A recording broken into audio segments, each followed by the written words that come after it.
这个倒是要放。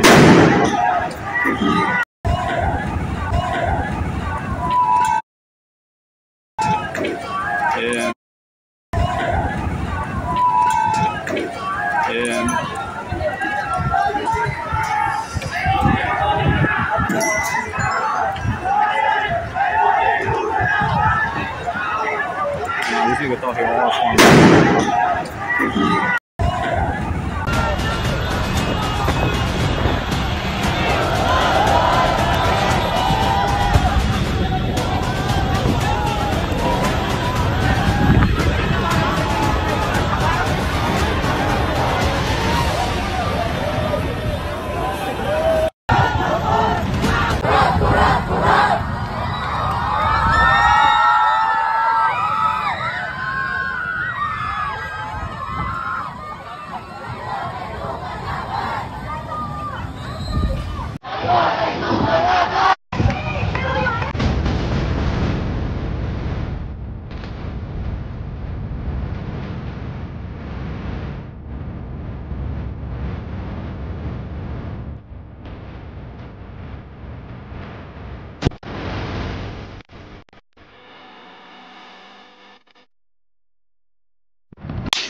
Ng ating programa, malinaw mula nang mag-walk out ang 5,000 mga scholar ng bayan ng UP Diliman hanggang ngayong 53rd commemoration ng martial law.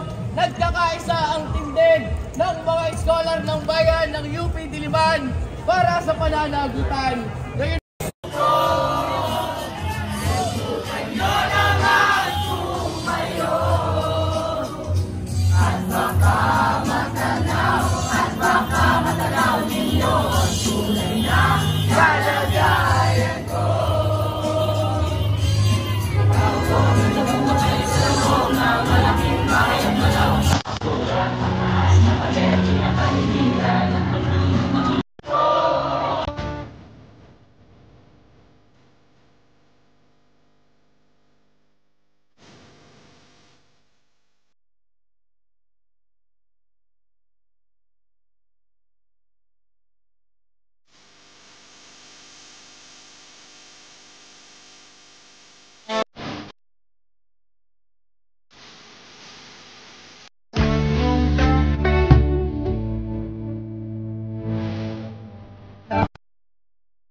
Subong kag makita naton sa kilid sang dalan. Ari diri ang aton nga mga protesters naguna na diri sa venue nga ti diri ma-assemble sa may South Capitol Road. Ang aton huyop lang sang hangin. Subong kag makita naton sa kilid sang dalan. Ari diri ang aton nga mga protesters naguna na diri sa venue nga ti diri ma-assemble sa may South Capitol Road. Ang aton huyop lang sang hangin. Subong kag makita naton sa kilid sang dalan. Ari diri ang aton nga mga protesters naguna na diri sa venue nga ti sa may South Capitol Road. Ang aton paghuyop lang sang hangin. Subong kag makita naton sa kilid sang dalan. Ari diri ang aton nga mga protesters naguna na diri sa venue nga ti diri ma-assemble sa may South Capitol Road. Ang aton paghuyop lang sang hangin. Subong kag makita naton sa kilid sang dalan. Ari diri ang aton nga mga protesters naguna na diri sa venue nga ti diri ma-assemble.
Mahirap ang kanilang pinupulong at mga nagpapahirap sa bayan ng Pilipino. Ang tanong natin, nakulong na ba ang mga Diskaya? Nakulong na ba ang mga mambabatas na nangurakot? Sabi ni Yorme kamakailan, nung nagrally ang mga kabataan sa DPWH, may tax evasion case ang mga Diskaya sa Maynila. Napasarado na ba ang kanilang negosyo dito? Itong mga otoridad natin, napakabilis ng aksyon kung ang target nila ay ang mga kritiko at mga lumalaban.